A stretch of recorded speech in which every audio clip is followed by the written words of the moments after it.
avec moi. Car la prédication de la croix est une folie pour ceux qui périssent. Mais moi qui suis sauvé, elle est une puissance de Dieu. Mais pour moi qui suis sauvé, la croix est une puissance de Dieu. Amen. Amen. Seigneur, nous te recommandons la suite de ces moments. Conduis-nous dans toute la vérité. Merci Saint-Esprit pour ta présence. Manifeste la puissance de la croix au milieu de nous ce matin, Seigneur. Et que toute la gloire te revienne. Au nom de Jésus-Christ. Amen. Amen. Asseyons-nous dans sa présence.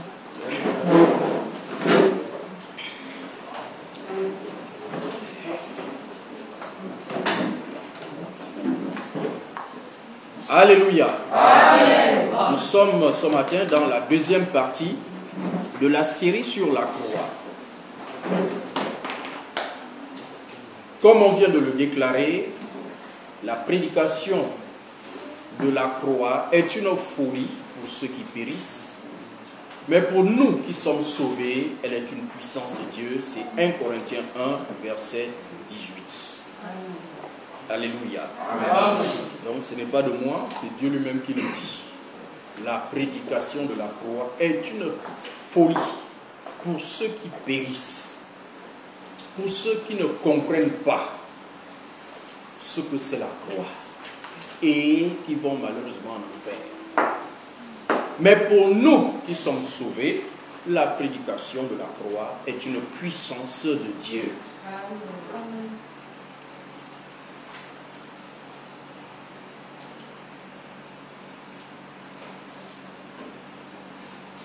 Et au chapitre 2, le verset 2, on l'a déclaré dimanche dernier,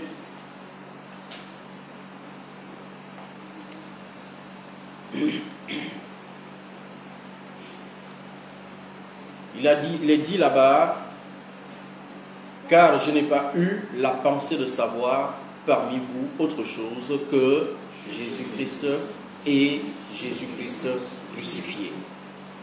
Amen. Amen. Donc Paul, écrivant aux Corinthiens, écrivant aux Myriens aujourd'hui, dit qu'il ne veut rien savoir d'autre que Jésus-Christ et Jésus-Christ crucifié. C'est ça que Dieu veut savoir dans nos vies. Amen. Deuxième partie, ce matin, nous allons parler de l'œuvre, des bénéfices donc de la croix. La deuxième partie donc est intitulée les bénéfices de la croix. Et nous ouvrons nos Bibles dans l'évangile de Jean, l'évangile de Jésus selon Jean.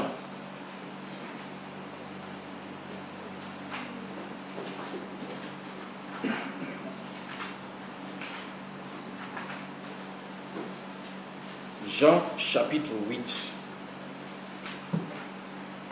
versets 1 à 11. Jean 8, versets 1 à 11. Shalom à toi qui nous regardes, Madame Osima, en ligne. Que Dieu te bénisse.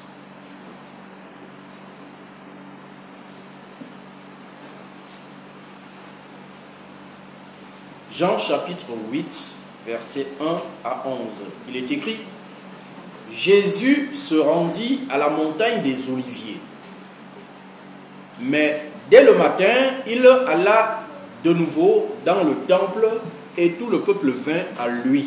S'étant assis, il les enseignait. Alors, les scribes et les pharisiens amenèrent une femme surprise en adultère.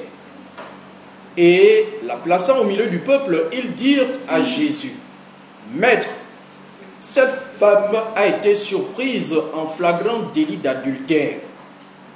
Moïse, dans la loi, nous a ordonné de lapider de telles femmes. Toi donc, que dis-tu? Il disait cela pour l'éprouver, afin de pouvoir l'accuser. Mais Jésus, s'étant baissé, écrivait avec le doigt sur la terre. Comme il continuait à l'interroger, il se releva et leur dit: que celui de vous qui est sans péché jette le premier la pierre contre elle. Et s'étant de nouveau baissé, il écrivait sur la terre. Quand ils entendirent cela, accusés par leur conscience, ils se retirèrent un à un, depuis le plus âgé jusqu'au dernier. Et Jésus resta seul avec la femme qui était là au milieu. Alors, s'étant relevé, et ne voyant plus que la femme, Jésus lui dit: femme, où sont ceux qui t'accusaient? Personne ne t'a-t-il condamné? Elle répondit: non, Seigneur. Et Jésus lui dit: je ne te condamne pas, moi non plus. Va et ne pêche plus. Amen. Amen. Jean, donc, chapitre 8, verset 1 à 11. C'est l'histoire donc de la femme adultère, prise en flagrant délit d'adultère. La Bible dit donc que Jésus, se trouvant au temple, les scribes et les pharisiens sont arrivés. Mais ils n'étaient pas seuls, ils avaient avec eux une femme. Une femme qui a été prise en flagrant délit d'adultère. Et aussitôt arrivés auprès de Jésus, ils ont mis la femme au milieu pour qu'elle soit en évidence. On la met en évidence, tout le monde voit la femme, regardez-la. Une adultère, regardez-la bien. Donc ils ont fait un cercle et la femme se trouve au milieu.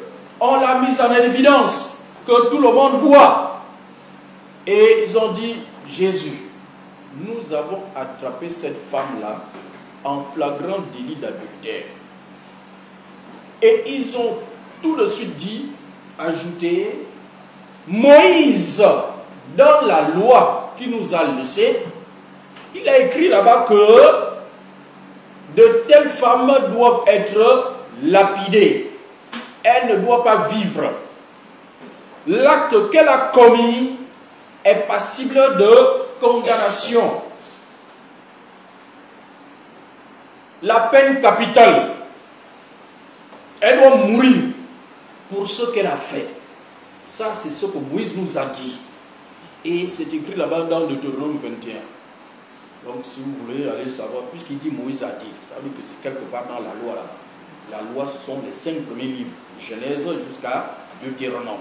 C'est dans Deutéronome chapitre 21, vous allez trouver ça. Pour ceux qui veulent faire les recherches. Alors, Jésus dit, d'accord, donc comme ça, elle a commis adultère. Maintenant, Moïse vous dit, il faut la lapider. La Bible dit qu'ils ont fait ça pour éprouver Jésus, pour pouvoir l'accuser. Parce que les Juifs se disaient que Jésus était contre la loi de Moïse. Il est contre la loi. Et s'il est contre la loi, c'est qu'il est contre Dieu. Parce qu'ils étaient convaincus que Moïse était un messager de Dieu. Mais ils n'étaient pas convaincus que Jésus était aussi un messager de Dieu. Fils de Dieu.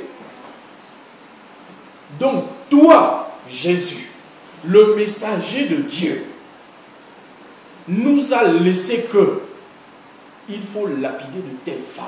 Toi, tu dis, tu viens de Dieu. Maintenant, quel est ton avis là-dessus? On va voir si tu vas contredire Moïse. Si tu oses contredire Moïse, on te lapide aussi en même temps. C'est ça le but. Pour la Bible dit, pour pouvoir l'accuser, qu'il est contre Moïse et donc il est contre Dieu. Alors Jésus, il les regarde. Il les regarde, il les regarde. Il regarde la femme, il les regarde. Il y avait les barbus. Il y avait les barbus, les vieux, les pharisiens, les scribes, les docteurs de la loi. Ils maîtrisaient la loi. Ils sont assis là. Ils disent Jésus, nous on t'écoute. Jésus dit, ok, puisque Moïse vous a dit de la condamner, de la lapider, il n'y a pas de problème. Moi, je ne suis pas contre Moïse. Je ne suis pas contre Moïse. Moïse l'a dit, moi je suis d'accord. Maintenant, voici ce qu'on va faire. Celui qui n'a jamais péché, qu'il ramasse la pierre et qu'il jette le premier. Celui qui n'a jamais commis de péché, qu'il prenne une pierre et qu'il lance sur cette femme-là. Et dès que Jésus a dit ça, la Bible dit qu'il s'est baissé. Et puis là, il crie avec son doigt sur la terre. Il écrivait.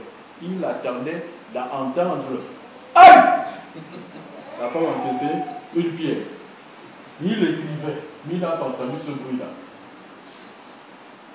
Alléluia. Amen. Il écrit. La Bible n'a jamais révélé ce que Jésus était en train d'écrire. Il écrivait. Après, il se relève. Il regarde les pierres. Vous ne lancez plus la pierre. Je suis d'accord avec Moïse. Donc, il lançait la pierre. La Bible dit, les types étaient accusés par leur conscience. Accusés par leur conscience. Jésus dit, celui qui n'a jamais commis de péché. Parce que cette femme a commis un péché. Vous décidez de la lapider. Sous prétexte que Moïse nous a dit de la lapider. Maintenant, qui n'a jamais péché. Celui qui n'a jamais péché, qu'il lance la pierre.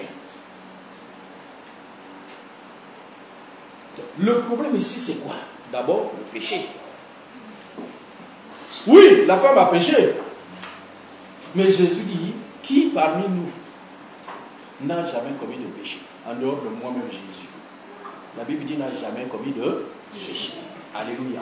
Amen. Donc, en dehors de lui, vous tous qui avez décidé de la mener ici pour la lapider là, qui parmi vous n'a jamais péché? Que celui qui n'a jamais péché là, qu'il prenne la pierre et puis qu'il lance. Et puis c'est tout. Est-ce que vous avez besoin de venir me demander ça? Est-ce que vous êtes obligé de la mener vers moi? Vous n'avez pas commis de péché. Alors lapidez-la. Mais Jésus était en train d'écrire. Parce qu'il dit que celui qui n'a jamais commis de péché. En même temps, Jésus se met au sol et puis il écrit. Premier commandement. Tu n'auras pas d'autre Dieu devant ma face. Deuxième commandement. Parce que adultère là, c'est le commandement numéro combien? 7. C'est sûr ça? Premier commandement. Tu n'auras pas d'autre Dieu devant ma face. Deuxième commandement. Tu n'auras pas? Tu aimeras le Seigneur. Troisième commandement. Tu sanctifieras le jour du Seigneur, etc. Il dit, avant d'arriver à adultère, là, il y a d'abord cela. Jésus était en train d'écrire ça au sol. Il écrit. Alléluia. Amen. Bon. Avant adultère, il y a le premier. Est-ce que quelqu'un au milieu de vous là n'a jamais commis le premier? N'a jamais désobéi le premier commandement? Est-ce que quelqu'un parmi vous là n'a jamais désobéi au deuxième commandement? Est-ce que quelqu'un parmi vous n'a jamais menti? Pour prendre un plus simple. Quelqu'un parmi vous n'a jamais convoité? Donc il écrit les commandements. Et puis, puisque Jésus parle à la terre vient communiquer ça dans le cœur de toutes ces personnes-là. Lancez la pierre. Je vous ai déjà dit, je suis d'accord avec Moïse. Qu'est-ce qui vous appelle de lancer maintenant? Qu'est-ce qui vous empêche? Vous savez bien aimé, l'homme est prompt à condamner l'autre. On est prêt à condamner les autres. Mais il y a 10 commandements. L'autre a transgressé un. Il y a 9 qui restent. Si toi tu n'as jamais commis celui que l'autre a commis là, regarde les 9 autres. Est-ce que tu ne te retrouves pas parmi les 9 là? Peut-être même tu es dans 7. Les 9 même. Alléluia. Amen. Et aujourd'hui, c'est la mode. Condamner les autres. C'est à la mode. Dans les réseaux sociaux, on insulte, on condamne. Regardez-moi ce faux pasteur, regardez ceci, regardez ce faux, regardez ce voleur, regardez tout ça là dans les réseaux sociaux. Mais si on va fouiller ta vie là, si on fouille ta vie, Dieu nous montre l'écran de ta vie là, on va voir les abominations. Jésus, voici les 9 autres. La Bible dit, accusés par leur conscience. Ça m'étonne que les gens ne sont pas accusés par leur conscience aujourd'hui. Non, les gens pêchent allègrement. Les gens condamnent les autres allègrement, tranquille. Lui-même, il est tout blanc. Voici pourquoi il peut condamner les autres. C'est pourquoi Jésus était obligé de leur transférer, leur faire un transfert des 9 autres dans leur cœur. Il leur a transféré les 9 autres commandements. Il dit, voici les 10 là. Bon, on supprime le 9. Vous n'avez jamais commis ça. On suppose que vous n'avez jamais commis adultère. Mais les 9 là, il y a 9 qui restent. Camarade, tu n'as jamais convoité, toi le barbu là, tu n'as jamais convoité la femme du voisin? Tu n'as jamais menti à tes enfants que je vais amener les bonbons quand tu vas rentrer? Alléluia. C'est un mensonge. Non, quand je vais rentrer, je t'amène les bonbons. Tu reviens, il n'y a pas de bonbons. Quand tu repars le lendemain, là, l'enfant te dit toujours, amène le bonbon. Oui, je vais amener. Pendant une semaine comme ça, là, tu ne fais que mentir à l'enfant. Et après, tu prends ton téléphone, là, tu mets la caméra. Tel voleur, ce voleur-là, ce ignoble-là, toi, tu mens tous les jours à ton enfant à la maison. Et tu viens dans les réseaux sociaux pour condamner l'autre. Alléluia. Amen. Ça, c'est l'homme. Il n'a pas changé. Les mêmes hommes qui étaient au temps de Jésus là, les mêmes sont là avec nous. Ils sont là avec nous. Pareil. Mais les moyens ont changé. Donc c'est encore plus grave. C'est encore plus grave aujourd'hui. Avant, les gens péchaient, mais aujourd'hui, là, c'est pire. Aujourd'hui, on ne crée même pas de péché. À leur temps, voici, il y avait la loi qui condamnait et ils appliquaient. Regardez, ils ont rattrapé la femme, ils disent on va appliquer la loi. Mais aujourd'hui, là, on applique quoi? Il n'y a pas la loi. On est sous la grâce. Et malheureusement, on croit que la grâce là, c'est pour nous dire de faire ce que vous voulez. Or, la Bible dit, ne prenez pas la grâce pour cacher vos péchés. C'est pas ça la grâce. Ce n'est pas ça la grâce. Alléluia. Amen. La Bible dit, alors les vieux, tous ceux qui sont venus, ils ont levé leur tête, tourné le dos et puis sont partis. Jésus était toujours laissé. Ils n'ont même plus dit au revoir à Jésus. Ils n'ont plus dit au revoir ni à Jésus ni à la femme. Ils se sont levés, ils sont partis. Quand Jésus se lève, ils voient la femme et celui-ci sont restés deux. Où sont les gens qui te condamnaient? Personne ne t'a plus condamné. Non, ils sont tous partis. Et Jésus dira, moi non plus, je ne te condamne pas.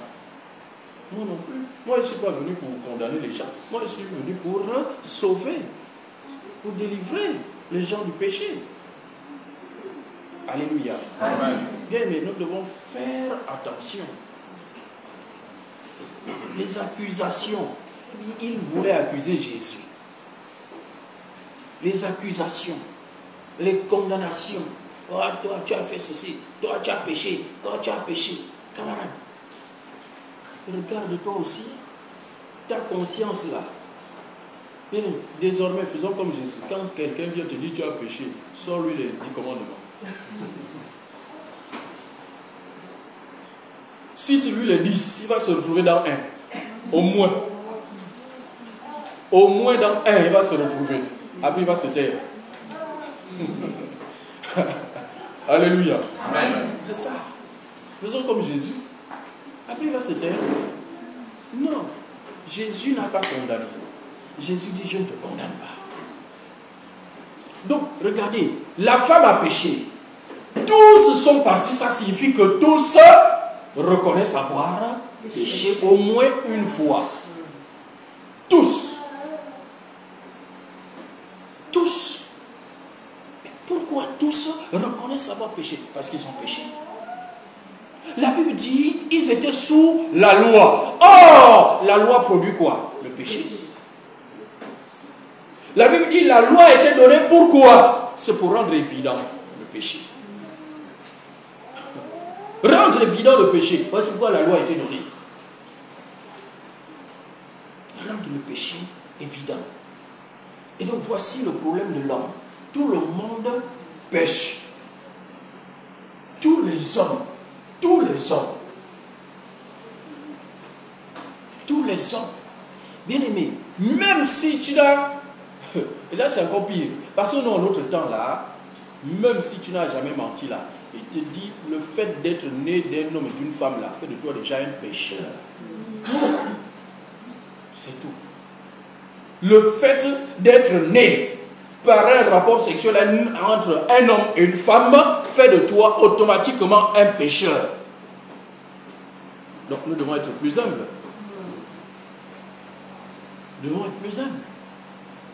Et si tu es un pécheur, tu vas toujours pécher. C'est comme un manguier, il produira toujours de la mangue.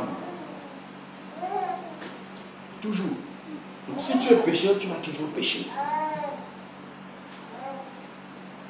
Et la Bible dit dans Romains 3, 23 que tous ont péché. Vous voyez? Il n'y a pas que cette femme qui avait péché. Il n'y a pas que ces hommes qui l'ont amené qui ont péché. La Bible dit tous ont péché et sont privés de la gloire de Dieu. Romains 3, 23. Tous. Tous les hommes.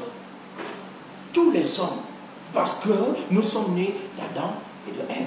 Nous avons hérité du péché d'Adam et Ève.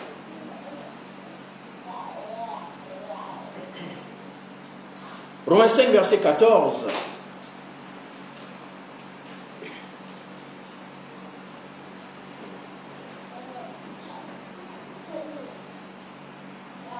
Romains 5, 14. Cependant, la mort a régné depuis Adam jusqu'à Moïse, même sur ceux qui n'avaient pas péché par une transgression semblable à celle d'Adam, lequel est la figure de celui qui devait venir. Cependant, la mort a régné. La mort ici c'est quoi? C'est la séparation d'avec Dieu. Ici c'est la mort spirituelle, pas la mort physique. La mort a régné depuis Adam jusqu'à Moïse. Quand la Bible dit depuis Adam jusqu'à Moïse, Moïse, c'est pas que ça s'arrête quand Moïse est venu. Non, c'est pour dire c'est jusqu'à la loi. Parce que c'est lui qui est l'auteur de la loi. Donc tant qu'il y avait la loi, il y avait la mort, donc le péché. Parce que le salaire du péché, c'est la mort. Alléluia. Amen. Le salaire du péché. Donc la mort a régné. La séparation d'avec Dieu. Tant que les gens étaient sous la loi, la mort régnait. Personne ne connaissait Dieu. Personne n'avait une relation avec Dieu. Personne. En dehors de quelques privilégiés qui étaient choisis par Dieu lui-même, les prophètes et les sacrificateurs et les rois. Alléluia. Amen. Mais le reste là, ils étudiaient et appliquaient bêtement. Et voici pourquoi ils voulaient toujours lapider les gens. Parce qu'ils ne comprenaient pas l'esprit de la loi. Parce qu'une loi, il y a la lettre, il y a l'esprit. Ils ne comprenaient pas l'esprit. Voici pourquoi ils appliquaient textuellement. On lapide. Et regardez même, ce n'est même pas textuel. Puisque la Bible dit que ce sont, quand vous allez dans Deutéronome là-bas, on lapide monsieur et madame. C'est-à-dire l'homme et la femme qui ont transgressé donc, la loi, qui ont commis l'adultère. Les deux doivent être lapidés. Mais là, ils ont dit, bon, comme c'est un frère comme nous là, non, on ne va pas lapider notre frère. Sinon, nous aussi, quand on sera dedans, on va aussi nous lapider. Vous voyez? Donc, ils n'appliquent pas la loi intégralement. Ils avaient un problème avec l'esprit de la loi qu'ils ne comprenaient pas. Et ils lapidaient, ils lapidaient, ils lapidaient. Donc, la loi, cependant, la mort a régné depuis Adam jusqu'à la loi, jusqu'à ce que Jésus ne vienne abolir ces choses-là. Jusqu'à ce qu'il vienne, il apporte l'esprit. Qu'il vienne éclairer les gens, que voici comment cela devait être appliqué. Jésus est venu pour ça, pour montrer comment on applique la loi. On applique la loi avec l'amour. On applique la loi par l'amour. Ce n'est pas lapider des gens. Il faut comprendre le problème des gens. Il faut les aimer. Et quand on les aime, on ne lapide pas quelqu'un qu'on aime. Alléluia. Amen. On ne lapide pas quelqu'un quand on l'aime. Donc il y avait ce problème-là. Jésus, lui, est venu pour apporter ça, l'amour de Dieu. L'amour de Dieu est venu éclairer. Donc la loi a régné, la mort a régné jusqu'à Moïse. Même sur ceux qui n'avaient pas péché, ceux qui n'avaient pas commis la même transgression que Adam. Adam, sa transgression, c'était quoi? Désobéir au commandement de Dieu. À la parole que Dieu avait donnée, que tu ne mangeras pas le fruit de la connaissance du bien et du mal. C'est ça. Il dit, même si tu n'as pas mangé le fruit de la connaissance du bien et du mal là, mais la mort va régner aussi dans ta vie. Parce que tu es sorti d'Adam et de Ève. La mort a régné. La séparation d'avec Dieu. Tous ont péché. Tous les hommes ont péché.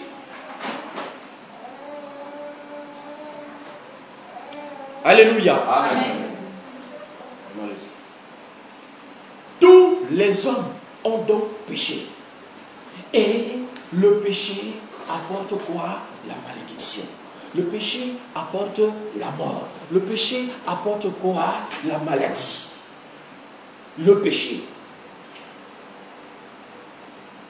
Le péché. À chaque fois, Jésus guérissait quelqu'un et disait, va et ne pêche plus. Vous voyez, ça veut dire qu'il y a un lien entre la maladie et le péché. Il y a un lien. Il n'y a pas de maladie s'il n'y a pas de péché. C'est le péché qui a mené toutes ces choses-là. Le péché. Et je ne suis pas en train de dire les péchés. Je dis le péché, la racine, l'origine même des péchés, l'arbre même qui porte les péchés. Donc tous les hommes portent ça. À cause de quoi? À cause du fait que nous soyons issus du premier homme, Adam et Ève. Alléluia. Amen. Et nous allons voir une illustration. Nous allons illustrer ces choses. Tiens-toi là. Alléluia. Amen. Regardez ce jeune homme. Aidez-moi. Tirons ça, tout ça.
Alléluia. Amen. Lisons Jean chapitre 16.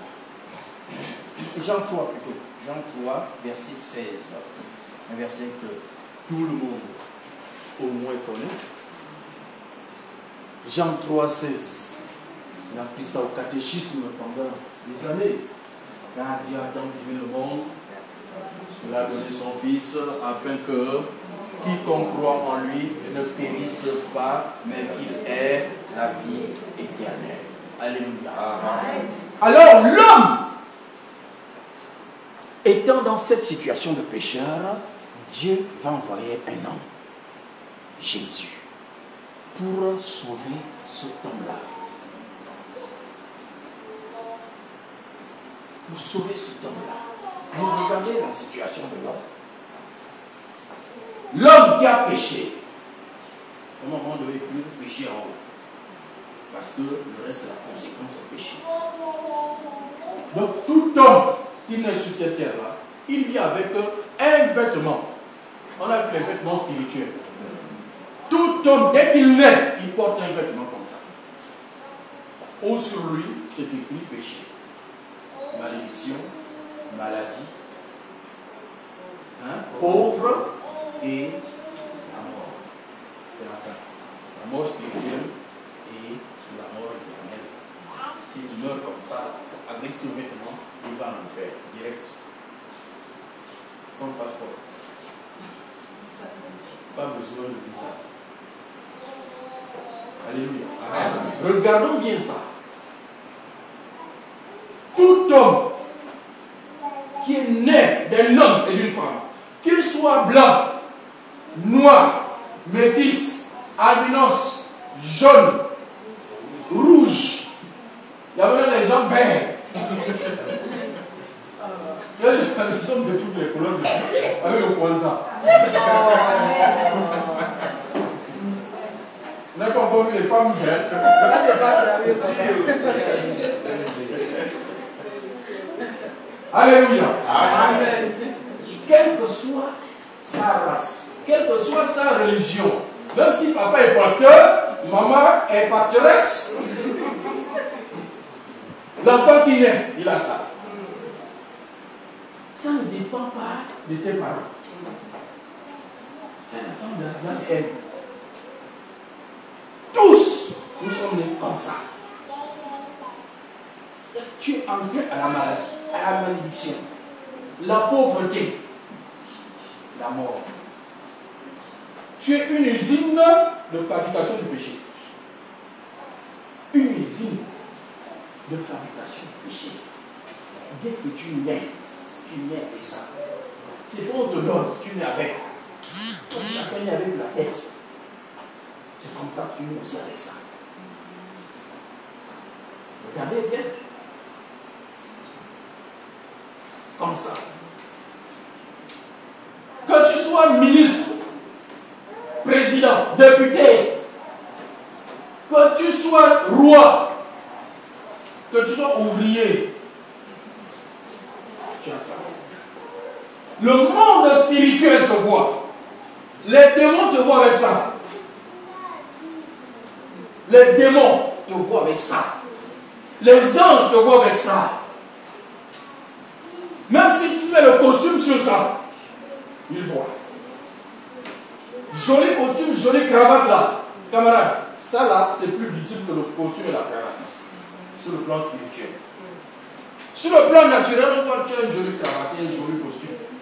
Mais sur le plan spirituel là, le monde spirituel entier voit ça. Tu ne vois pas ton costume. Donc camarade, quand tu viens nous faire les discours à la télé, Satan voit le costume que tu portes. Il voit surtout ce vêtement-là. Surtout ça. C'est à cause de ça que justement quelqu'un peut venir mentir devant tout le monde. Il sait que tout le monde sait qu'il ment, mais il ment quand même. Tout le monde qui le regarde, il sait que tout le monde sait qu'il ment, mais il ment quand même. À cause de ça. C'est pourquoi ce n'est pas la peine de les insulter. Il faut avoir pitié. Ce n'est pas de sa faute. Il porte ça. Il porte ça. Il ne peut pas faire autrement. Il est comme ça. C'est un maudit. Demain, tu entendras qu'il est malade. Et s'il continue comme ça, là, la pauvreté peut le surprendre. Alléluia. Amen. Donc ne t'étonne pas de ces mensonges, de ces scandales. Il ne connaît pas Dieu. Il est éloigné de Dieu. Il est éloigné de Dieu. Asseyez-toi, arrête de te balader. Asseyez-vous, jeunes gens. Asseyez-vous et suivez ici. Ça vous regarde aussi.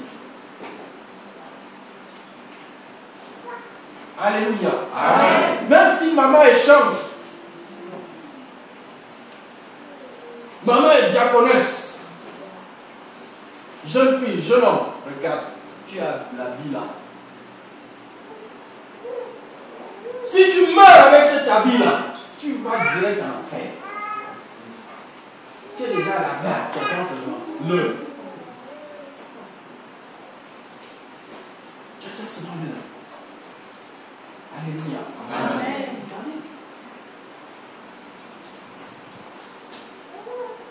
Voici l'homme. L'homme naturel. Il est comme ça. Montre la caméra. Ah, est-ce que ça va bien se voir? L'homme naturel. Il est comme ça. Il est comme ça. La malédiction est pour lui. Les maladies sont à lui. La pauvreté, c'est pour lui. Les péchés, la mort. Il ne connaît pas Dieu. Dieu le connaît, mais il ne connaît pas Dieu. Il y a des gens qui disent, ah mais Dieu me connaît aussi. Oui, Dieu te connaît, Dieu connaît tous les hommes. Mais seul toi tu connais Dieu. Dieu connaît tous les hommes. C'est celui qui nous a tous créés. Donc il nous connaît tous. Mais est-ce que toi tu connais Dieu? C'est ça qui est important. Pas Dieu me connaît. Mais je dois connaître Dieu. Voilà l'homme naturel. L'homme naturel, sorti de ton ventre, du ventre de ta mère, tu es comme ça. Camarade, arrange ta cravate. Mais regarde comment tu es en dessous de ta cravate.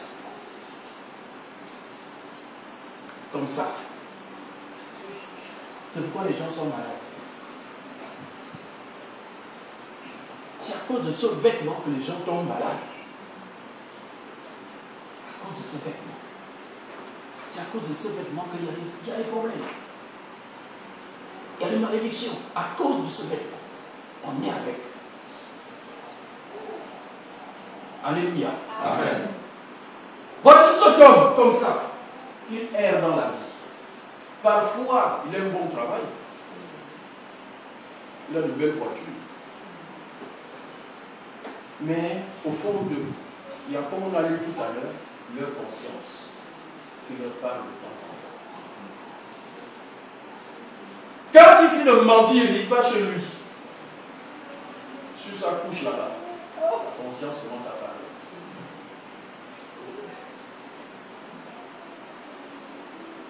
Ça, ils ne sont en réalité, ils sont pas à l'aise. Ils jouent courageux. Ils jouent courageux. Ils ne sont pas heureux. Ils ne sont pas à l'aise quand ils viennent faire des mensonges là. Mais ils sont obligés. C'est pourquoi quand ils arrivent à la maison, la conscience travaille. Tu as encore fait. Toi aussi. Tu as encore menti aujourd'hui. Tu as encore menti. Ah, j'ai déjà envie d'arrêter ça. J'ai déjà envie. Mais tant que tu as ça, tu n'arrêteras pas ça. Tant que tu as ce vêtement, tu ne peux pas arrêter ça. Tu ne peux pas arrêter de tromper ta femme parce que tu as ce vêtement. Tant que tu as ça, tu vas le faire. Tous les hommes sortis du ventre de leur mère, ils sont comme ça. Ils sont pimentés. Il y en a qui crient dans la maison. Ah Dieu, aide-moi. Dieu, sauve-moi. Dieu, délivre-moi. Dieu. C'était comme ça au temps où Jésus est arrivé. C'est encore comme ça aujourd'hui. Pourquoi tous ces gens-là, personne n'a lapidé la femme? depuis le plus vieux. Le premier à tourner le dos là, c'est le plus vieux. Le plus vieux qui était dur avec la loi. Celui qui, toi, tu as menti, hein? Tu t'as pillé. Hein? Tu connais la loi, non? Ça, c'est le vieux. Il tape sur l'enfant. Le jour là, on a dit il a pillé maintenant. Il ne pouvait plus. Accusé par sa conscience. Il a reconnu. Moi aussi, j'ai déjà des choses. Donc, moi aussi, on doit aussi le piller. Tous les hommes. Et pendant qu'ils étaient en train de se lamenter là, de souffrir comme ça là, dans leur conscience, alors, voici comment Dieu va faire quelque chose. Dieu va faire quelque chose. Dieu va envoyer un jeune homme qui va venir, qui n'aura pas le même vêtement que celui-là. Parce que lui, il n'est pas né d'un homme et d'une femme. Jésus. Un autre vêtement. Tout blanc. Tout blanc. Alléluia. Il n'est pas né d'un homme et d'une femme. Il est né par la vertu du Saint-Esprit. Par la puissance de Dieu. Donc il n'a pas hérité le péché d'Adam et Ève. Alléluia. Tourne pour te voir. On voit Jésus. Voici le Fils de Dieu. Tout blanc.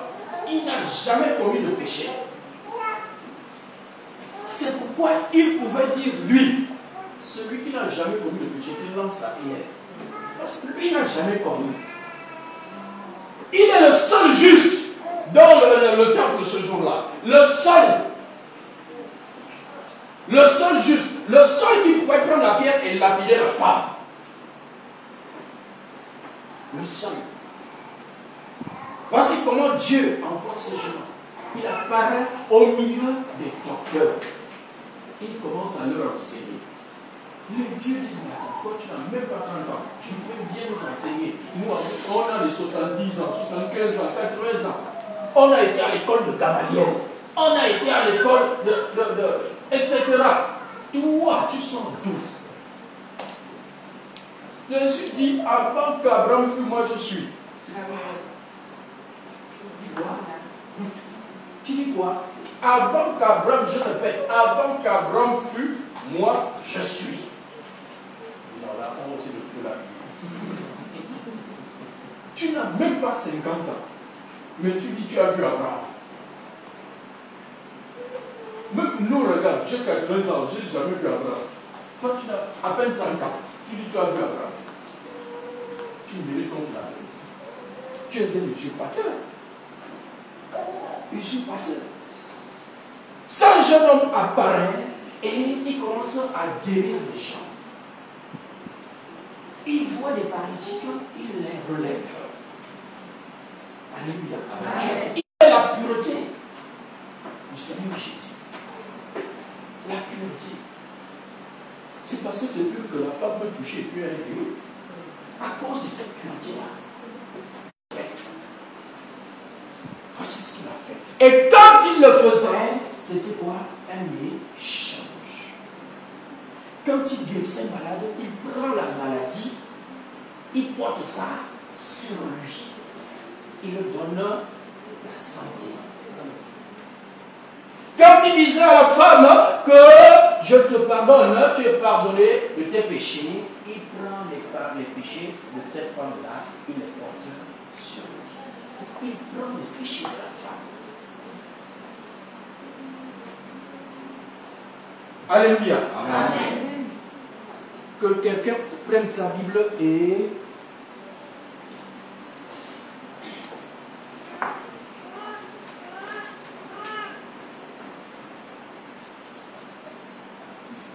Ésaïe 53, verset 6.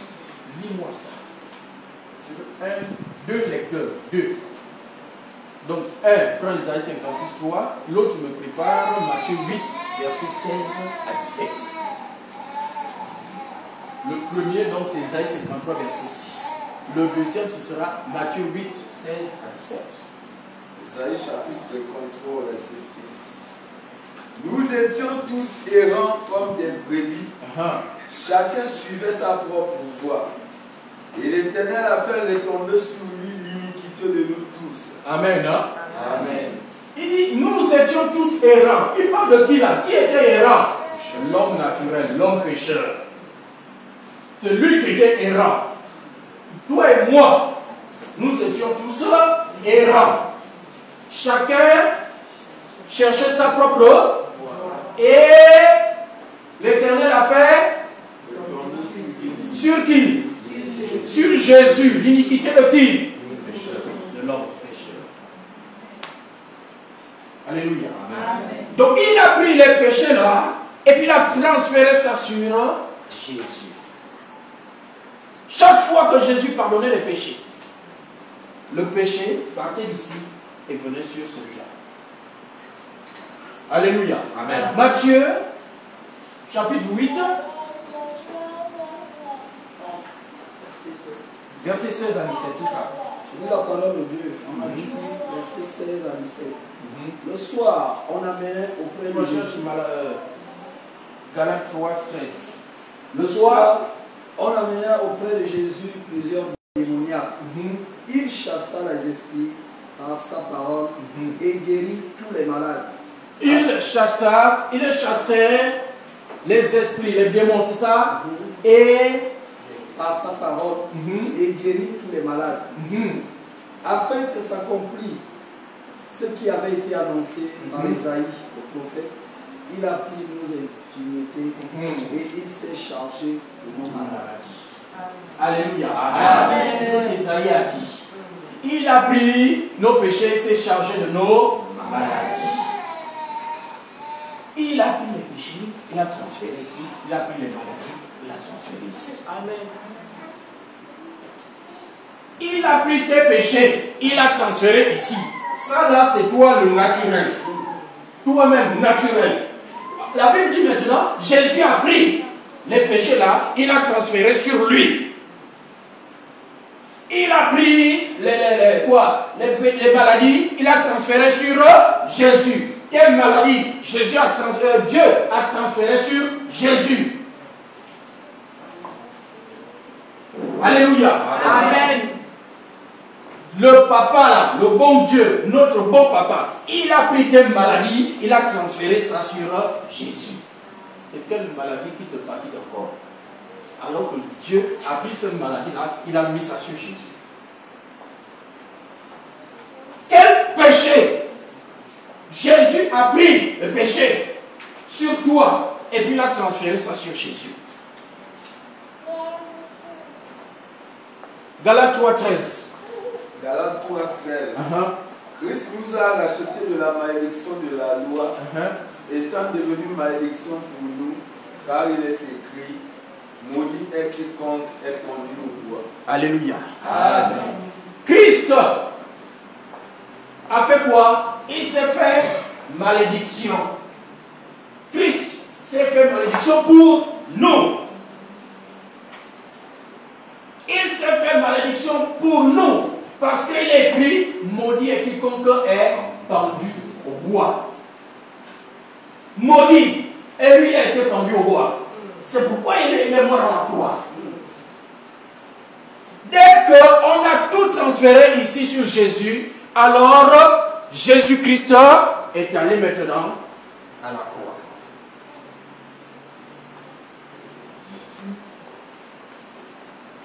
Alléluia. Amen. Dès que le Père a pris tous les péchés de l'homme, il a transféré sur Jésus.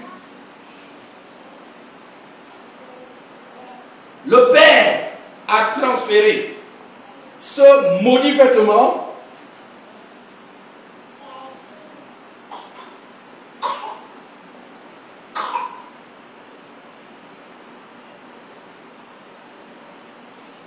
sur Jésus.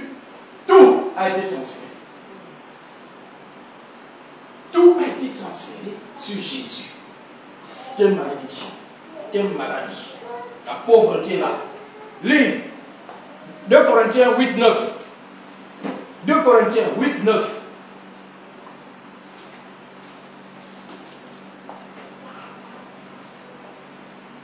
Corinthiens chapitre 8, verset 9. Au verset 9. Car vous connaissez la grâce de notre Seigneur Jésus-Christ, qui pour vous s'est fait pauvre, de riche qu'il était, afin que par sa pauvreté, vous fussiez enrichis. Alléluia. Amen. Jésus s'est fait pauvre. Donc il a pris quoi? Ta pauvreté. Pour vous, il s'est fait pauvre. Donc c'est nous qui étions pauvres et Jésus a pris cette pauvreté et l'a portée sur lui. Vous savez d'abord, le verset s'arrête là, non, s'arrête là. La pauvreté a été transférée, partie de l'homme vers Jésus. Matthieu 27, lis-moi Matthieu 27, le verset combien même? 46, je crois. Matthieu 27, verset 46, c'est ça. Matthieu chapitre 27, et au verset 46. Et vers la 9e heure, Jésus s'écria d'une voix forte, Élie, Élie, lama sabachthani, c'est-à-dire, mon Dieu, pourquoi m'as-tu abandonné? Regardez, il crie, il est où? À la croix. Après avoir porté les maladies, après avoir pris les malédictions, la pauvreté, tout cela, Jésus va maintenant à la croix et il va crucifier toutes ces choses-là.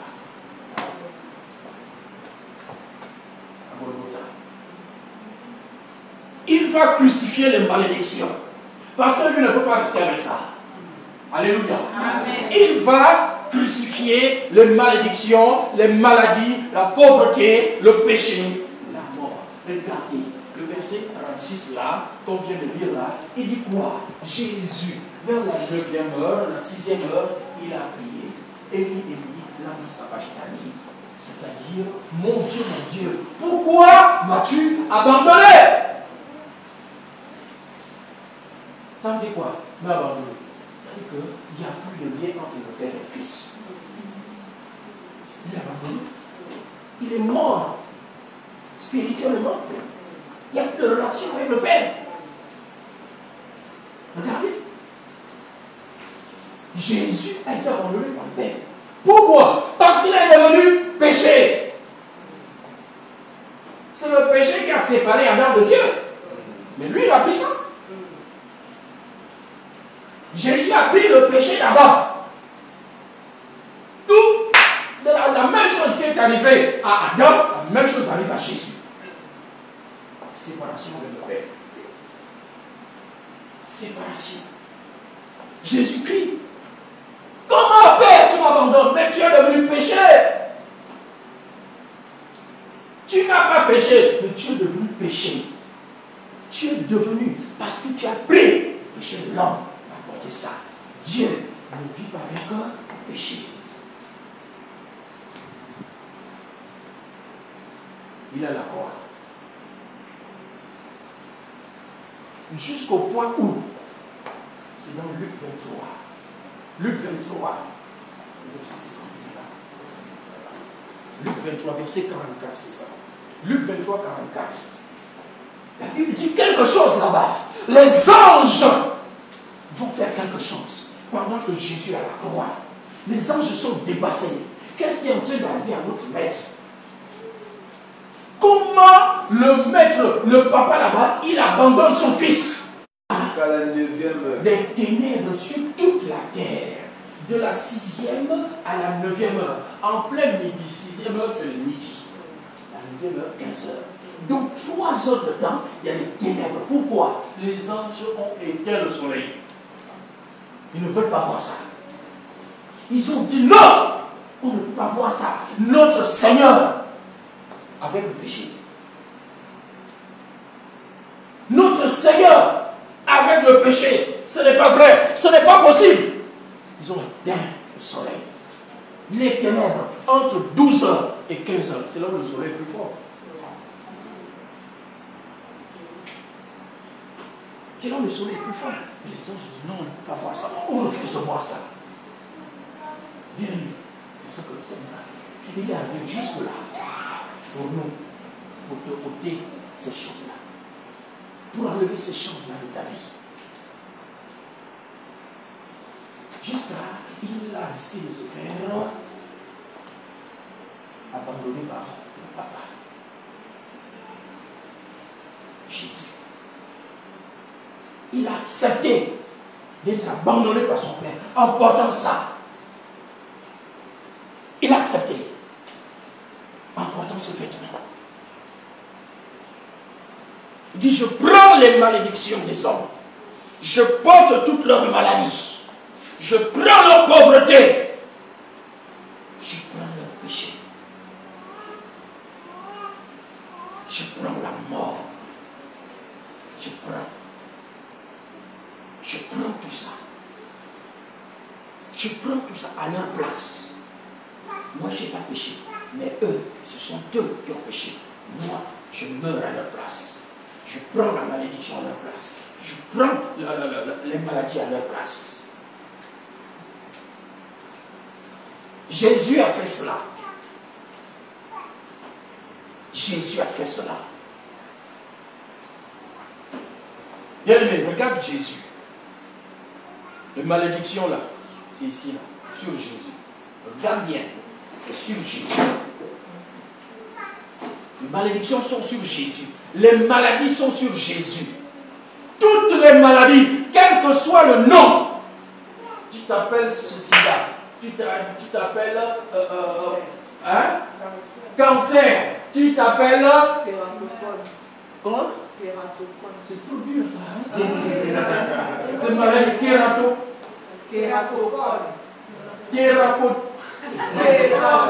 Déformation de l'œil. Quel que soit, écoute bien ma fille, écoute. C'est là, c'est ici là, sur Jésus. C'est sur Jésus. Donc ça ne doit pas être sur toi. Amen. Le terme lequel nous usurpateurs, il joue avec notre ignorance. Il te fait croire que non, c'est encore sur toi. Qu'il a le droit de mettre ça sur toi. Alors que la loi ne peut pas à la fois s'appliquer sur la même faute appliquée sur celui-là et sur une autre personne. Alors que c'est lui qui est coupable. Non. Non. On ne condamne pas une personne pour la même faute 2 fois. C'est interdit. Ce n'est pas de la justice. Nous étions tous condamnés, mais Jésus a dit, je prends cette condamnation. Jésus a pris. Je suis acquitté. Tu es acquitté. Amen. Alléluia.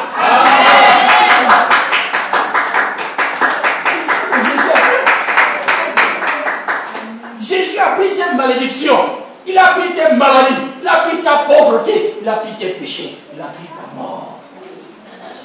Il a pris ça. Qui te condamne encore pour ces choses-là? Satan joue avec notre ignorance. Accepte ça aujourd'hui, que ce n'est plus sur toi. Amen. Le droit de mettre ça sur toi. Amen. C'est déjà sur Jésus. Amen. C'est déjà sur Jésus.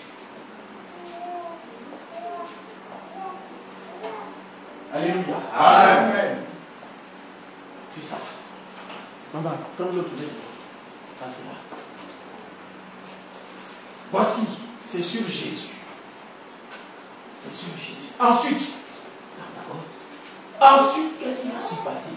Jésus, quand il va descendre de la croix, il va aller au séjour des morts, il va aller ressusciter les vies pour que ta vie ressuscite. Amen. Oui. Le jour où Jésus ressuscite, il y a des gens qui sortent des tombes avec Jésus. Amen. Les gens ressuscitent avec Jésus. On les a vus, la Bible dit. Amen. Marchez dans la ville. Jésus est ressuscité. Quand il ressuscite, il n'est plus, il n'a plus ça. Il ressuscite glorieusement. Amen. Parce qu'il est allé laisser ce vêtement sale dans le séjour des morts. Alléluia. Amen. Le Seigneur revient glorieusement. Amen.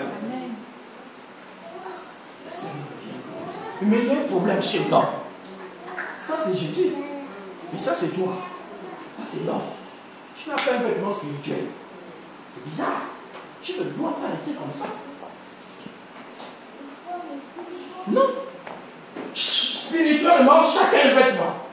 Donc lui ne peut pas être comme ça. Et le Père ne nous a pas laissé comme ça. Jésus, dès qu'il est sorti de la tombe là, alors, ça veut dire qu'il a vaincu la mort. Et comme il a vaincu la mort, le Père dit, tout est accompli. Amen. Voici maintenant, l'homme est sauvé. Amen. Et le Père porte ce vêtement à l'homme. Un nouveau vêtement. Qui n'est plus un vêtement de saleté, de péché, de malédiction.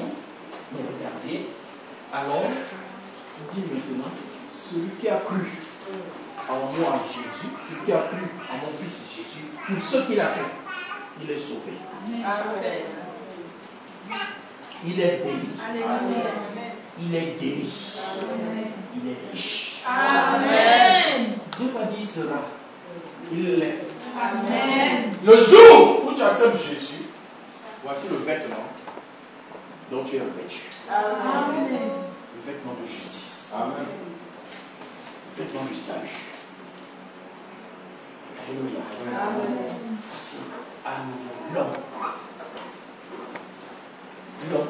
Sur le plan spirituel, on ne te voit plus avec ce vêtement. Mais c'est comme ça qu'on te voit. Amen.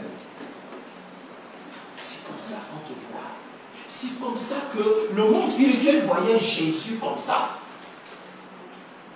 Voici pourquoi le diable poussait toujours les pharisiens à attaquer Jésus.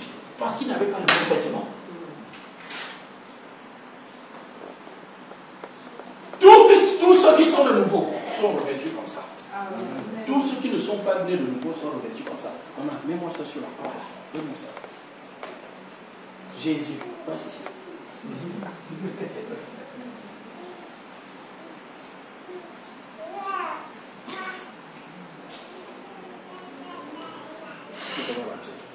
fait comme ça. Et l'ombre là. Là, l'ombre.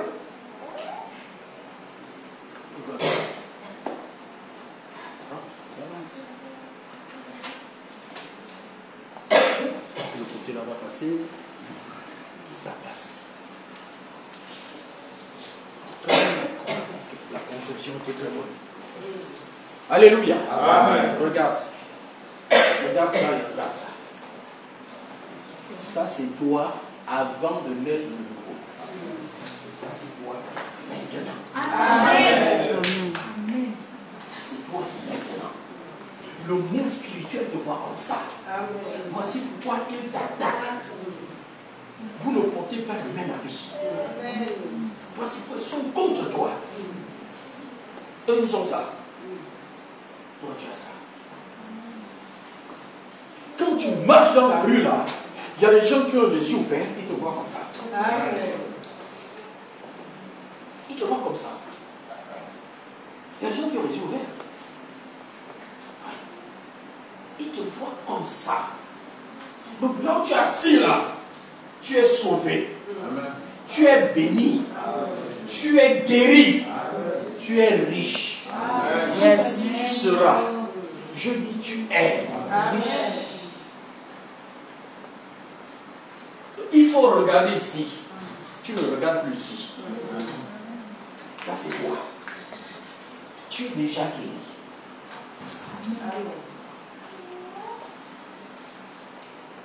Tu es déjà guéri. C'est là. On va lire. Camarade, tu prends Romains 10, verset 13. L'autre prend Galates 3, 14.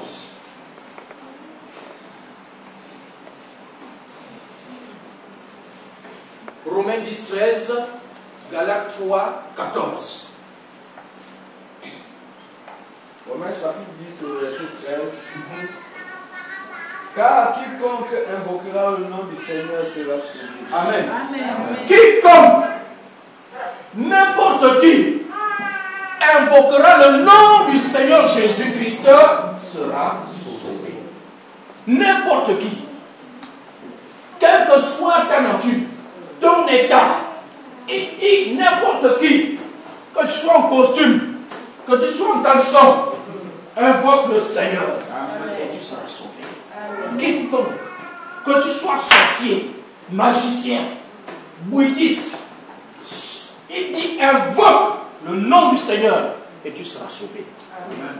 Tu seras sauvé. Comme ce jeune homme-là est sauvé. Tu seras sauvé. Jésus-Christ va prendre la mort là et il va transférer cela. Il va lever ça. Il va te mettre ça. Quiconque. Vous savez, la première malédiction et la plus dangereuse, c'est celle de ne pas pouvoir être en communion avec Dieu. De jamais rencontrer Dieu. Ça, c'est la pire des malédictions. Ne jamais donner ta vie à Jésus. Ça, c'est la pire des malédictions. Oui. Camarade, regarde ici. Dit sauvé, béni, guéri, riche. Dit quiconque invoquera. Tu as juste besoin d'invoquer le nom de Jésus-Christ dans ta vie, de le recevoir comme sauveur et Seigneur, et tu es sauvé. Tu as juste besoin de ça. Tu es sauvé. Galates 3, 14. Galates chapitre 3, verset 14. Afin que la bénédiction d'Abraham eût pour les païens son accomplissement en Jésus-Christ. Afin que la bénédiction d'Abraham eût son accomplissement en Jésus-Christ. C'est ça, non? Eût pour les païens. Pour les païens. Accomplissement en Jésus. Pour les païens. Si tu es païen, c'est-à-dire tu n'as jamais reçu Jésus comme sauveur et Seigneur, donc tu es païen. Maintenant, pour que la bénédiction d'Abraham vienne sur toi, il faut que Christ est mort pour ça. Première chose, il faut accepter Jésus. Et quand tu as accepté Jésus-Christ, voici ce qui arrive, la bénédiction d'Abraham maintenant, elle vient aussi. Et tu deviens aussi héritier de la bénédiction d'Abraham. Donc, si tu as cru en Jésus-Christ, tu as confessé le Christ comme ton sauveur et Seigneur, alors tu es béni, comme Abraham. Tu as la même bénédiction qu'Abraham. Alléluia. Amen. Amen. Regardez bien aimé. Abraham avait une femme stérile. Il ne pouvait avoir d'enfant. Mais quand Dieu vient dans sa vie, il dit, je vais faire de toi une multitude de nations. Donc il vient faire quoi? Briser quoi? La stérilité. Cette bénédiction-là, elle t'accompagne aussi. Amen. La stérilité n'est pas ton partage. Amen. C'est ça, bien aimé, c'est là. C'est là, la bénédiction d'Abraham. Elle s'accomplit pour nous en Jésus-Christ. Amen. C'est pourquoi tu dois être sauvé en invoquant le nom du Seigneur. Amen. C'est ça la vérité de l'évangile. L'évangile, c'est ça. Alléluia. Amen. 1 Pierre 2, 24. 1 Pierre chapitre 2, verset 24.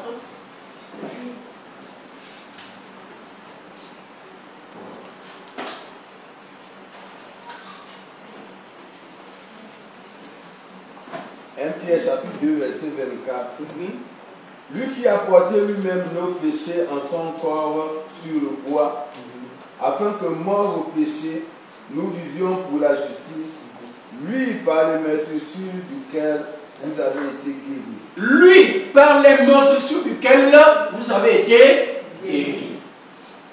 On a été guéris par quoi? Les meurtrissures de Jésus. Où? À la croix. Quand Jésus a été crucifié, il a été blessé. Le sang a coulé. Il dit ça là, c'est pour notre guérison. À travers ces blessures, nous sommes guéris. Pas nous serons. Nous sommes guéris. Il dit, et par ces meurtrissures, nous avons été guéris. Regardez. Alléluia. Amen. Le diable ne peut pas te faire porter la maladie que Jésus a déjà portée. Non, il n'a pas le droit. Pour la même condamnation, pour les mêmes causes, non. On a péché, voici pourquoi la maladie est venue sur nous. Mais Jésus a pris nos péchés. Il a aussi pris nos maladies à cause du péché. Maintenant, comme il a pris ça, pourquoi moi je vais encore porter ça? Je vais encore souffrir de ça. Pourquoi? Donc accepte simplement. Jésus a déjà pris ça. Tu es guéri. Il faut regarder ici. Amen. Tu es guéri déjà. Tu es guéri déjà. Amen. Tu es guéri déjà. Il faut accepter, c'est tout. Pas besoin de prier. Tu acceptes seulement ça. Tu es guéri. Amen.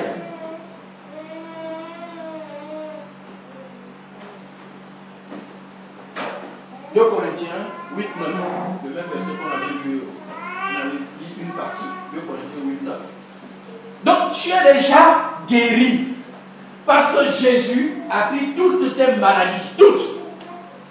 Toutes tes maladies, Jésus a pris ça. Il dit tu es guéri. Tu n'es pas ici. Tu es ici. Tu es ici. Tu n'es pas ici. Regardez la couleur, c'est vilain. Le sang de Jésus, regardez, c'est rouge, c'est le sang de Jésus. Amen. Le sang de Jésus. Mitaïel, il a fait erreur. Je lui avais dit de mettre ça en blanc ou bien en gris. Il a mis rouge.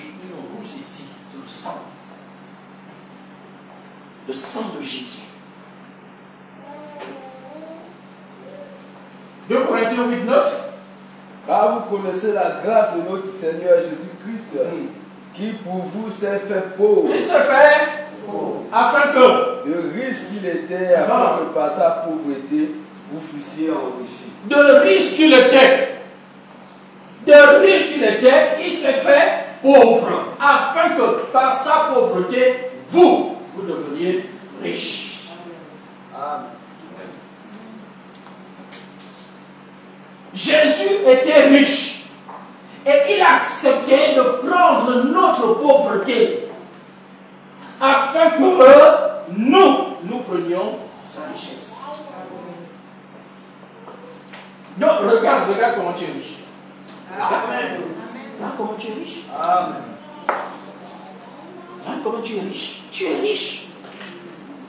Tu es riche. Il faut accepter ça. Amen. Accepte. Ne dis pas que tu es pauvre. Il faut arrêter. Alléluia. Amen. Colossiens 2,15.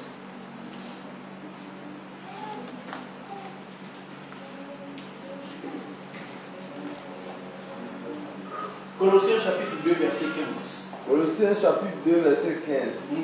Il a dépouillé les dominations et les autorités et les a livrées publiquement en spectacle en triomphant d'elles par la croix. Il a dépouillé les dominations et les autorités et les a livrées publiquement en spectacle en triomphant d'elles par la croix. Donc, à la croix, il n'y a pas eu que ça, mais il y a aussi que le monde des ténèbres là-bas, Jésus les a dépouillés. Il a dépouillé Satan et toute sa légion, toute son armée. Jésus les a dépouillés de leur puissance, les a dépouillés de leur force, avec lesquelles ils oppressaient les hommes. Amen. Alléluia. Amen. Jésus les a dépouillés. Aucun esprit ne doit pouvoir te perturber. Amen. Aucun esprit. Amen. Aucun. Il les a livrés publiquement en spectacle, en triomphant d'elle par la croix. Quel esprit? Quel esprit? Esprit de folie? Esprit de sirène? De serpent? Esprit de quoi? Il a été dépouillé. Dis-lui, il a été dépouillé. Il a été dépouillé. Amen. Maintenant, regarde, quand vous avez ces vérités-là, vous avez toutes ces vérités, mais il y a souvent un problème. Il y a ça, l'intelligence non renouvelée. Comme tu es né avec la Bible là, tu rentres dans la famille où tu es né là, on commence à te dire, dans notre famille, on ne met pas la main sous le lit. Dans notre famille, non, on ne nous marche pas dessus. Dans notre famille, nous, on est une famille pauvre. Donc, il ne faut pas aller allier aux riches, parce que vous n'êtes pas pareil. Quand tu vas à l'école, là, tu restes avec les pauvres. Comme tu es pauvre, quoi. Tu restes aussi avec les pauvres. Les riches, vous ne pouvez pas aller approcher les riches. Alléluia. Amen. Vert, jaune, bleu. Dans notre pays, là, nous, on est des Gabonais. Nous, on est comme ceci. On est comme cela. On est ici. On est ça. C'est ça. On te remplit ça à la tête, là. L'intelligence non renouvelée. On te dit Jésus-Christ a déjà pris tout ça. On te dit non, vos histoires là, non, vos histoires là, non, on retourne chez les ancêtres, on va prier les ancêtres. Ton ancêtre est un voleur. Amen. À un moment donné. Donc, un ancêtre, quand il est de son vivant, c'est un voleur. Mais comme il a de ancêtre, il est déjà bien. Non, je ne comprends pas. Je ne sais pas si les gens réfléchissent avant de sortir des choses. Nous prions Dieu. Regardez. Il est blanc, il n'a jamais péché. C'est lui que nous prions. Amen. Nous n'adorons pas les anciens voleurs. Peut-être qu'on a fait les continue de voler. Non, c'est pas parce que quelqu'un est mort qu'il est devenu saint. C'est la mentalité de l'homme. C'est qu'il faut renouveler son intelligence. Amen. Il faut que le chapeau la quitte avec la parole de Dieu. Amen. Avec la parole de Dieu, il faut que ces choses-là quittent. Amen. Dans nos coutumes, moi je suis femme. Chez nous, la femme ne commande pas. Ah non, chez nous. Quand même, laisse chez toi là. Va chez Jésus. Amen. Vérité. Va chez Jésus. Que dit Jésus? Que dit la Bible? La Bible, ce n'est pas pour un peuple. Amen. La Bible, c'est la notice que Dieu a donnée à l'homme. La notice d'utilisation de l'homme. Amen. Et de tout ce qu'il a créé. Tout, c'est ça la Bible. C'est ça la Bible. Ce n'est pas pour les colons, ce n'est pas pour les juifs, c'est pour l'homme.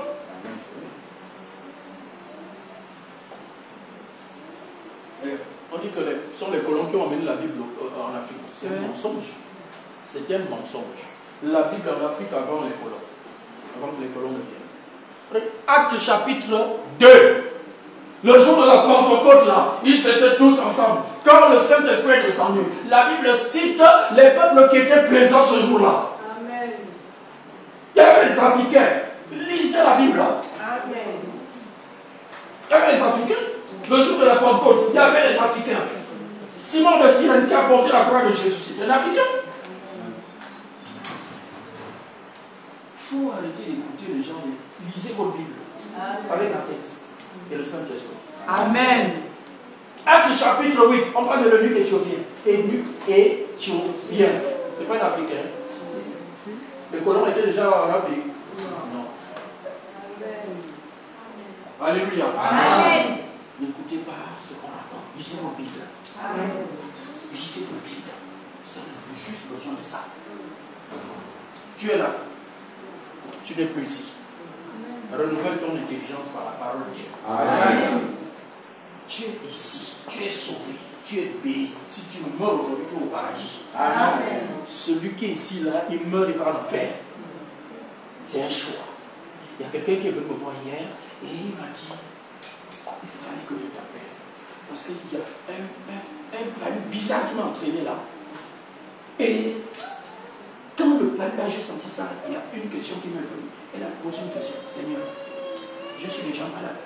Et si je meurs avec ça là, aujourd'hui là, où est-ce que j'irai?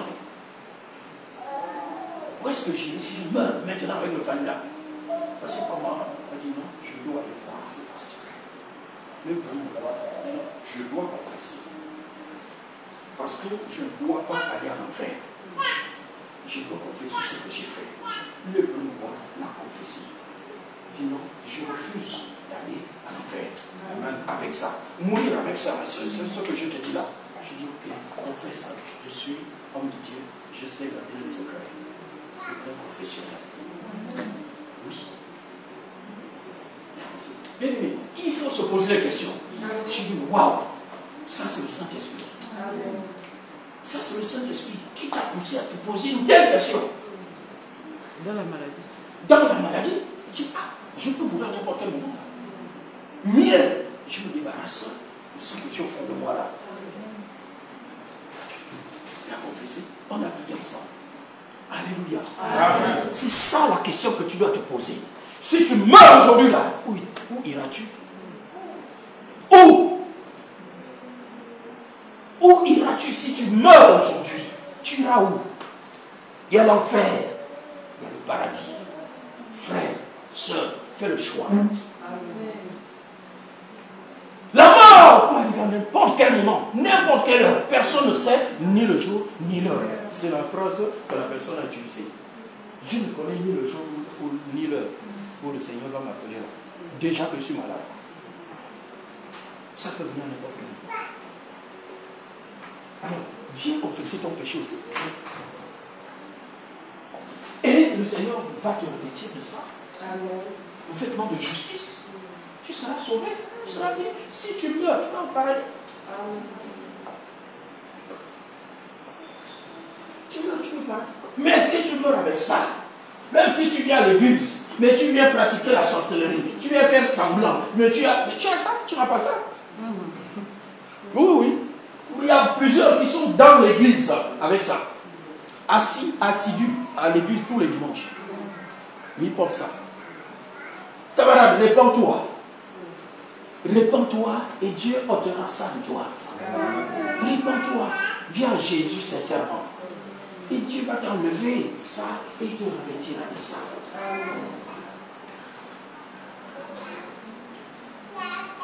Alléluia. Amen.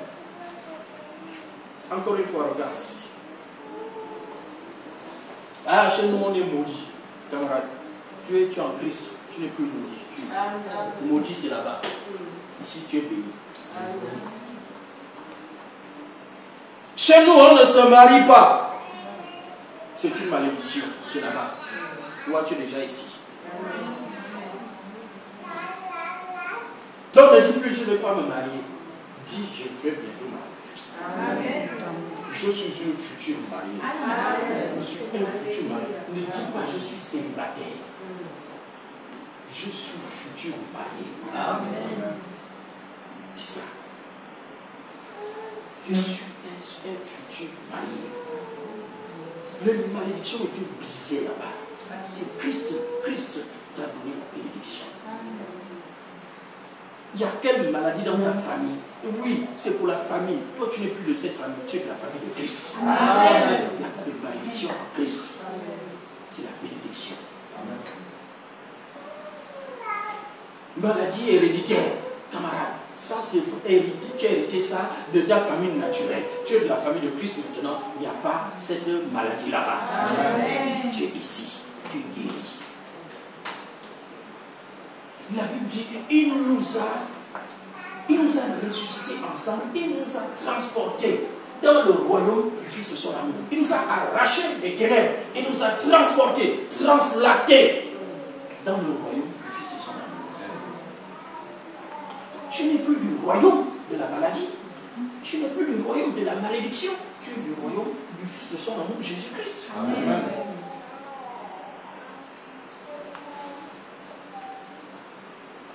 Alléluia. Amen. Amen. Merci les gars. Reprenez vos places. Dieu vous bénisse. Dieu vous bénisse abondamment. Amen. On va terminer par le texte de Colossiens chapitre 2 verset 14. Colossiens 2, 14.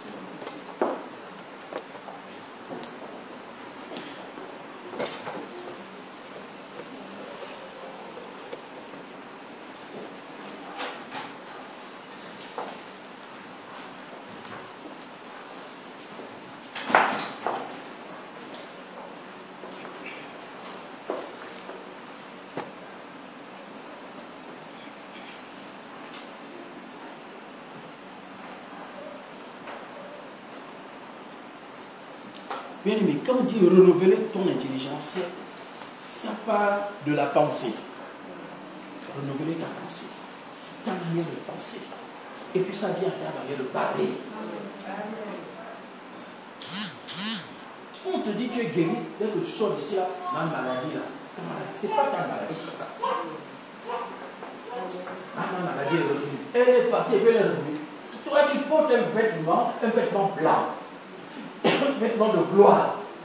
Et toi, tu vas dire, elle est revenue. Elle va venir sur quel vêtement? Quand c'est parti, c'est parti. Amen. Quand la malédiction est partie, elle est partie. Amen. Elle va revenir par quel chemin? Il faut renouveler sa manière de penser et de parler. Amen. Tu n'es plus de la famille, de ta famille naturelle là. Tu es de la famille de Christ. Il n'y a pas de maladie dans la famille de Christ. Il n'y a pas de malédiction dans la famille de Christ. Amen. Tout ce qu'on a dit là, c'est par la foi qu'on attrape ça. Amen. Par la foi, la violence. Le royaume des cieux a été annoncé, mais ce sont les violents qui s'emparent. Les rois, les violents. Dis ça, la gente dit ça, alors j'attrape ça. Amen. On a vu qu'on est guéri, donc on a vu, c'est écrit dans la Bible que par les notions de Jésus, je suis guéri, donc je suis guéri. Amen. On a dit que Christ s'est fait malédiction pour moi, pour que moi je devienne bénédiction. Donc je suis béni. Amen. Jésus a pris ma malédiction et m'a donné sa bénédiction. Tu suis? Colossiens 2, 14, il dit quoi? Il n'a pas cherché. Bon, moi j'ai trouvé. Il a effacé l'acte dont les ordonnances nous condamnaient et qui subsistait contre nous. Il l'a détruit en le clouant à la croix. Regarde, à cause de ton manque de renouvellement d'intelligence, il y a des choses qui vont subsister, qui peuvent subsister. Parce qu'on refuse de renouveler notre intelligence et notre langage et nos pensées sont encore dans la maladie que Jésus a déjà pris. Jésus a déjà pris ça. Mais toi, tu dis encore non, c'est ma maladie. Ah, ma maladie est revenue. Les malédictions, il a déjà pris les malédictions. Il a dit chez nous, il y a des malédictions. Ah, vraiment, moi je connais, je sais que chez moi, c'est à cause de ça. Je suis bloqué là parce que chez nous, il y a cette malédiction là chez moi. Dans ma famille.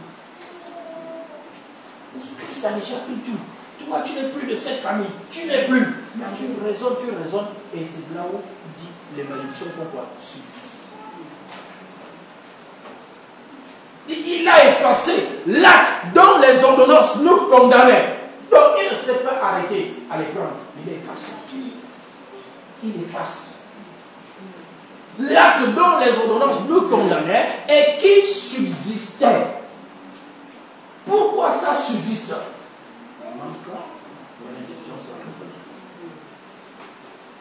Ton langage, ta façon de penser, tu ne vois pas voir. Mes pensées ne sont pas vos pensées. Pensez comme moi. Amen. Dieu dit qu'il faut penser comme lui. Ce qu'il dit là, il faut dire ça. Amen. Ce qu'il pense, c'est ce que tu dois penser.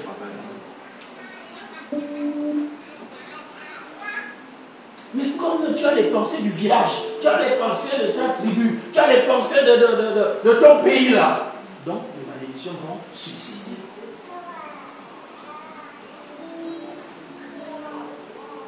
Et c'est ce que nous allons voir à partir de dimanche prochain, les malédictions, les maladies qui subsistent, la pauvreté qui subsiste, comment mettre fin à ça.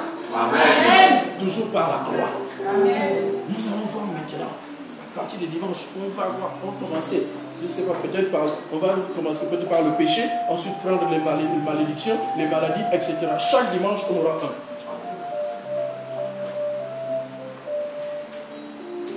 De telle sorte que tout ce qui subsistait encore là, tout ce qui va subsister à compter d'aujourd'hui, qui va encore subsister là, dimanche prochain là, on va attaquer.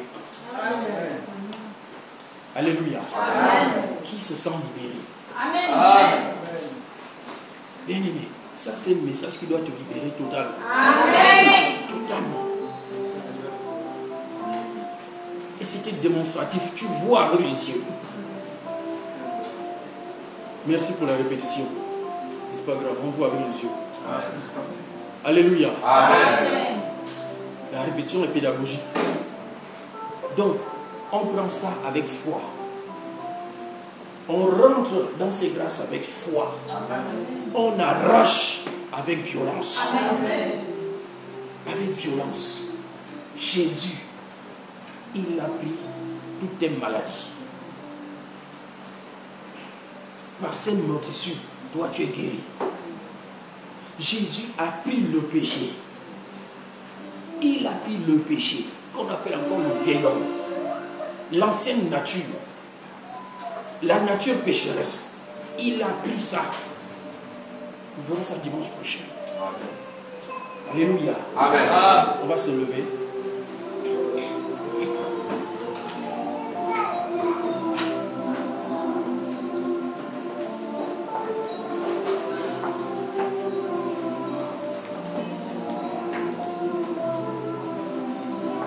Tu peux lever la voix et bénir le Seigneur. Bénir le Seigneur. Bénir Dieu. Dire à Dieu, j'accepte. J'accepte, Seigneur, tout ce que j'ai entendu, tout ce que tu as fait pour moi à la croix. J'accepte cela et je prends. Je prends tout ce que tu m'as donné à la croix. Je déclare que je suis béni. Je déclare que je suis guéri. Je déclare que je suis riche. Je suis sauvé. Que je suis sauvé, je suis riche. Oui, Seigneur, je suis béni. Oui, Seigneur, je suis guéri.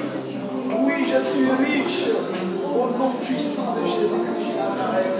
Tout ceci, Seigneur, parce que toi-même, tu t'es donné, Seigneur, oui, Seigneur, tu as accepté de mourir. Oh oui, Seigneur, pour prendre tout ce qui est mauvais en moi et pour me donner, Seigneur, Père éternel, oh Dieu, tout ce qui est merveilleux, tout ce qui est bon.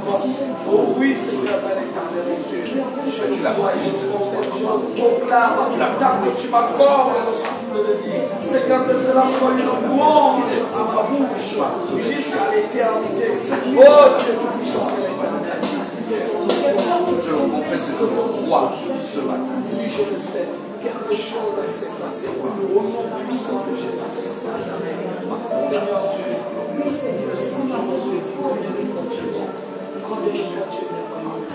Oh, c'est tout puissant. Gloire au Seigneur. Gloire au Seigneur. Gloire au Seigneur. Sois élevé. Sois glorifié.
de la